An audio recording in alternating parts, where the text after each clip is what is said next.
Tumakbo ka. Bakit? Narinig ko si Manteban, utangan ka. Utangan ako?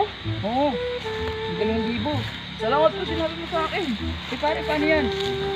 Sinabi ko sa'yo, baka pwede naman akong makaano dyan. Sige, bigyan kita. Oo. 200. Oo, natimbrehan kita eh. Baka pag nakita mo, tuturo mo ako. Hindi pare! Tatago na ako. Hindi kita tuturo. Natimbrehan na kita. Sige. Tago ka na. 2 hours later. Kaya si Manteban. Manteban! Ito.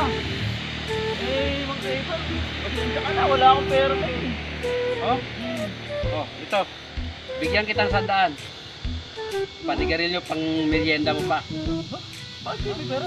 Nanalo ako ng sabong. Ay, sabong. Oo, kanina. Nandiyo paring natuto na, dali na naman ako. Utangan na naman ako 500. Salamat Manteban ha. Sige. Nandiyo talaga sa